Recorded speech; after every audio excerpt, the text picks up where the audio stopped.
Hello बच्चों, आज की इस नई वीडियो में आप लोगों का स्वागत है। दोस्तों, हम आप लोगों को आज की वीडियो में बताएंगे 8th ग्रेड अभ्यास पुस्तिका कक्षा 6 समाज विज्ञान अध्याय 8 से। इससे पहले की वीडियो आप लोगों ने नहीं देखी तो आप लोग चैनल पर जाकर देख सकते हैं। 1 से 7 तक अपलोड हो चुकी है, यानी फुल सोल्यूशन 8th ग्रेड अभ्यास पुस्तिका। तो चैनल पर जाकर देख लीजिएगा। चैनल पर पहली बार तो चैनल को सब्सक्राइब करें, लाइक करें, दोस्तों में शेयर करें। दोस्तों देखते हैं पहला क्वेश्चन। इसमें दक्षिणापथ के स्वामी कहे जाते थे। तो दोस्तों ये सातवाहन, आपका बी ऑप्शन राइट हो जाएगा। क्वेश्चन नंबर 2, बैरगाजा जो भरूच का यूनानी नाम है, वर्तमान में किस प्रदेश में स्थित है? तो ये गुजरात आपका आंसर हो जाएगा। नेक्स्ट क्वेश्चन तीसरा देखते हैं। संगम साहित्य में संगम शब्द का क्या अर्थ है? तो दोस्तों कवियों का सम्मेलन, ये बी ऑप्शन आपका राइट हो जाएगा। नेक्स्ट क्वेश्चन देख लेते हैं। चौथा नंबर क्वेश्चन है, भारतीय उपमहाद्वीप में लोहे का प्रयोग लगभग कितने वर्ष पहले प्रारंभ हुआ था? उत्तर है, भारतीय उपमहाद्वीप में लोहे का प्रयोग लगभग 300 साल पहले प्रारंभ हुआ था। क्वेश्चन नंबर 5, ग्राम भोजक कौन होते थे? उत्तर देख लेते हैं। देश के उत्तरी हिस्से में गांव का प्रधान व्यक्ति ग्राम भोजक कहलाता था। अक्सर एक ही परिवार के लोग इस पद पर कई कई पीढ़ियों तक बने रहते थे। क्वेश्चन नंबर 6 देख लेते हैं। बैरगाजा से निर्यात की जाने वाली वस्तुओं के नाम लिखिए। उत्तर, बैरगाजा से हिमालय की जड़ी बूटियां, हाथी दांत, गोमेद, कॉर्निवल, सूती कपड़ा, रेशम तथा इत्र आदि यहाँ से निर्यात किए जाते थे। क्वेश्चन नंबर 7 है, आहत सिक्कों से क्या आशय है? उत्तर, आहत सिक्के समानता आयताकार और कभी कभी वर्गाकार या गोल होते थे। ये या तो धातु की चादर को काटकर या धातु के चपटे गोलकाई से बनाए जाते थे। आहत सिक्कों में कुछ लिखा हुआ नहीं था, बल्कि इन पर कुछ चिन्ह टप्पे से बनाए जाते थे। दोस्तों वीडियो अच्छी लगे वीडियो को लाइक करें, चैनल पर पहली बार चैनल को सब्सक्राइब जरूर करें। 8th ग्रेड अभ्यास पुस्तक सभी क्लास की और सभी सब्जेक्ट के आप लोगों को वीडियो मिलेंगी इस चैनल के माध्यम से। क्वेश्चन नंबर 8 देखते हैं। मथुरा अभिलेख में किन कामगारों का उल्लेख, उनके नाम लिखिए। उत्तर, मथुरा अभिलेख में सुनारों, लोहारों, बुनकरों, टोकरी बुनने वाले, माला बनाने वाले और इत्र बनाने वाले के उल्लेख मिलते हैं। क्वेश्चन नंबर 9, उत्तरी काले चमके पात्रों का निर्माण किस तरह किया जाता था? उत्तर देख लेते हैं। उत्तरी काले चमके पात्र एक कठोर चाक निर्मित धातु की तरह दिखने वाले तथा चमकदार काली सतह वाले पात्र। इसे बनाने के लिए कुम्हार मिट्टी के बर्तनों को भट्टे पर उच्च तापमान पर रखते थे, जिसके परिणाम स्वरूप इन बर्तनों की बाहरी सतह काली हो जाती थी। इन पर एक पतली काली लेप भी लगाई जाती थी, जो इस बर्तन को चमक प्रदान करती थी। तो दोस्तों लिख सकते हैं अपने क्वेश्चन इस तरीके से, क्वेश्चन के आंसर को। नेक्स्ट क्वेश्चन, आर्य कामेडु पत्तन का संक्षेप में वर्णन कीजिए। उत्तर, लगभग 2200 से 1900 साल पहले आर्य कामेडु एक पत्तन था। दूर दूर से आए जहाज़ों से सामान उतारे जाते थे। यहाँ ईंटों से बना एक ढांचा मिला है, जो संभवतः गोदान रहा है। यहाँ भूमध्य सागरीय क्षेत्र एम्पर जैसे पात्र मिले हैं। इनमें शराब या तेज तेल जैसा तरल पदार्थ रखे जा सकते थे। क्वेश्चन नंबर 10 देख लेते हैं। समुद्र तटीय राज्यों की मुख्य विशेषताएं लिखिए। उत्तर, तो दोस्तों इसमें पॉइंट वाइज ये पहला पॉइंट है, समुद्र तटीय राज्यों में बहुत से पहाड़, पठार और नदी के मैदान हैं। पॉइंट नंबर आपका 2 है, नदियों के मैदानों के इलाकों में कावेरी का मैदान सबसे उपजाऊ है। नेक्स्ट क्वेश्चन देख लेते हैं। 12, श्रेणी शब्द का क्या अर्थ है? उत्तर देख लेते हैं। अनेक शिल्पकार तथा व्यापारी अपने अपने संघ बनाने लगे थे, जिन्हें श्रेणी कहते थे। शिल्पकारों की श्रेणियों का काम प्रशिक्षण देना, कच्चा माल उपलब्ध कराना तथा तैयार माल का विवरण करना था, जबकि व्यापारियों की श्रेणियों व्यापार का संचालन करती थी। श्रेणियों बैंकों के रूप में काम करती थी, जहां लोग पैसे जमा करते थे। क्वेश्चन नंबर 13 है, पृष्ठ 75 पर दिए गए औजारों के चित्र बनाइए तथा वर्तमान में उनका क्या उपयोग किया जाता है लिखिए। देखते संडासी, कुल्हाड़ी, हाशिया। इन औजारों का वर्तमान में उपयोग कृषि कार्य, घरेलू कार्य, लकड़ी काटने आदि खर्चों में किया जाता है। तो दोस्तों देख सकते हैं। कोई अध्याय आपका 9 है, नए समाज और राज्य। तो दोस्तों देख सकते हैं, गुप्त वंश के प्रथम शासक थे, ये चंद्रगुप्त आपका आंसर हो जाएगा। दूसरा है चीनी तीर्थयात्री त्यासांग किसके शासनकाल में भारत आई थी? ये हर्षवर्धन आपका आंसर हो जाएगा। प्रश्न नंबर तीसरा है पल्लव काल में नगरम शब्द किसके लिए प्रयोग में लाया जाता है? तो दोस्तों ये हो जाएगा आंसर व्यापारियों का संगठन। नेक्स्ट क्वेश्चन चौथा है वंशावली से हमें कौन सी जानकारी प्राप्त होती है? उत्तर वंशावली से अधिकांश प्रशस्तियां प्रशासकों के पूर्वजों के बारे में जानकारी प्राप्त होती है।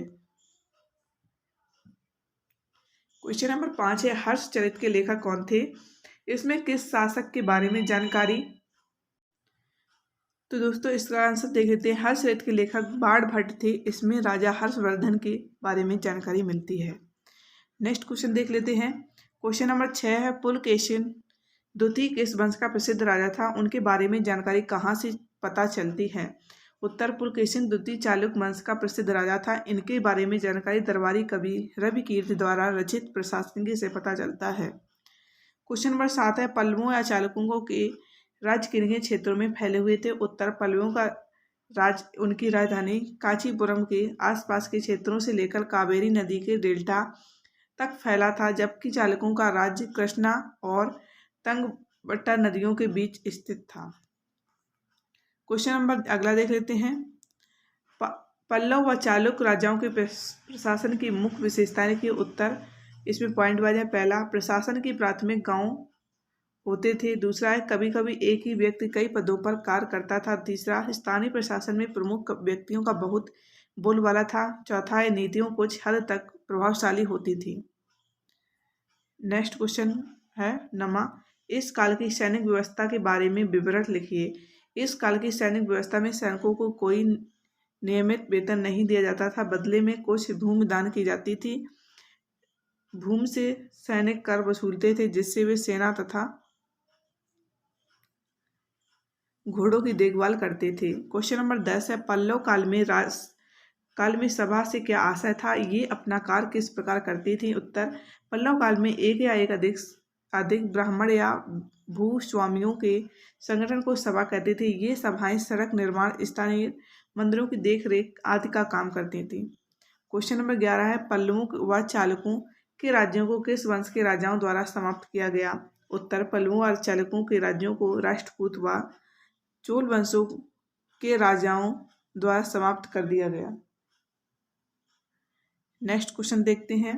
12 प्राचीन काल में राजा क्या क्या साजो सामान लेकर यात्रा करते थे? उत्तर प्राचीन काल में राजा बड़ी मात्रा में साजो सामान लेकर यात्रा करते थे। इनमें हथियारों के अतिरिक्त रोजमर्रा के उपयोग में आने वाली चीजें जैसे बर्तन, आसमान, खाने पीने का सामान आदि विभिन्न प्रकार की सामान शामिल होती थी। क्वेश्चन नंबर 13 है इस काल में जन साधारण से संबंधित जानकारी किन साधनों से प्राप्त होती है? उत्तर इस काल में जन साधारण से संबंधित जानकारी नाटकों द्वारा कुछ अन्य स्रोतों से मिलती है। उदाहरण कालिदास अपने नाटकों में राज दरबार के जीवन के चित्र के लिए प्रसिद्ध हैं। अध्याय आपका 10 है। तो दोस्तों 8, 9, 10 आप लोग बता रहे हैं। इस वीडियो को अंत तक जरूर देखिएगा। इमारतें, चित्र तथा किताबें। इसमें पहला क्वेश्चन है कांस्य युग का संबंध माना जाता है? तो इसका आंसर हो जाएगा हड़प्पा काल से। तोरण शब्द का अर्थ है दोस्तों अलंकृत प्रवेश द्वारा। तो ए ऑप्शन आपका राइट हो जाएगा। नेक्स्ट क्वेश्चन देख लेते हैं। तीसरा किस तमिल महाकाव्य में कनंगी और कोमलन के चरित्रों का वर्णन है? तो दोस्तों ये शिल्प दीकारम हो जाएगा। चौथा है भास्कराचार्य का संबंध है? तो दोस्तों ये गणित का हो जाएगा आंसर आपका। क्वेश्चन नंबर 5 शिल्पकारों की कुशलता के नमूने हमें किस रूप में देखने को मिलते हैं? उत्तर शिल्पकारों की कुशलता के नमूने स्तूपों जैसी कुछ इमारतों में देखने को मिलते हैं। स्तूप का शाब्दिक अर्थ टीला होता है। क्वेश्चन नंबर 6 किन्हीं दो प्रचलित महाकाव्यों के नाम लिखिए? तो दोस्तों महाभारत और रामायण हो जाएगा। नेक्स्ट क्वेश्चन देखते हैं। 7वां आज हमें जातक कथाओं का चित्रण कहाँ देखने को मिलता है?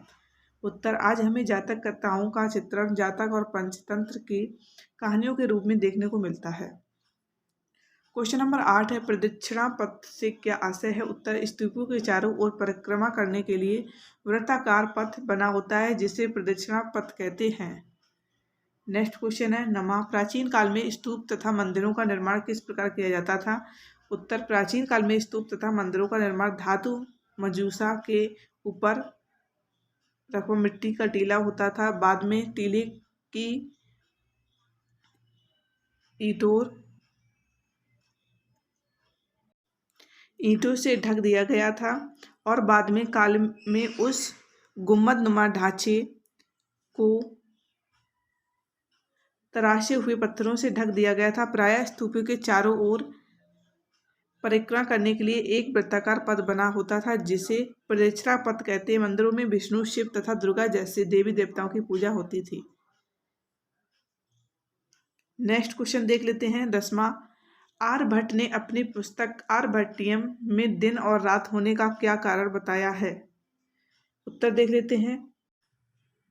आर्यभट्ट ने अपनी पुस्तक आर्यभट्टियम लिखा कि दिन और रात पृथ्वी के अपनी धुरी पर चक्कर काटने की वजह से होते हैं, जबकि लगता है कि रोज सूर्य निकलता और डूबता है।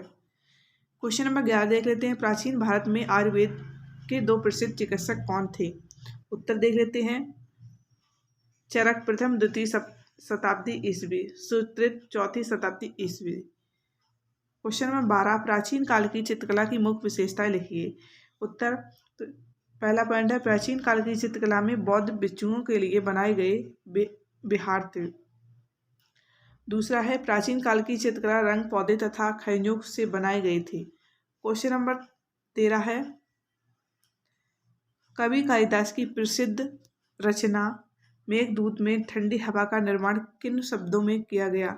उत्तर, कवि कालिदास की प्रसिद्ध रचना मेघदूत से ठंडी हवा का वर्णन निम्न शब्दों में किया गया, जैसे तुम्हारे बौछारें से मुलायम हो उठी, मिट्टी की भुनी खुशबू से भवे, हाथियों की सांस में बसी जंगली गूलर की पकाने वाली शीतल बयार तुम्हारे साथ साथ धीरे धीरे बहेगी। तो दोस्तों ये था आपका पाठ अध्याय 8, 9, 10। तो अगर आपकी वीडियो अच्छी लगी तो वीडियो को लाइक करें, चैनल को सब्सक्राइब करें, साथ ही बेल आइकन को प्रेस करें, जिससे भी कोई वीडियो डालते हैं सबसे पहले नोटिफिकेशन आपके पास पहुंचे। तो दोस्तों मिलते हैं नेक्स्ट वीडियो के साथ।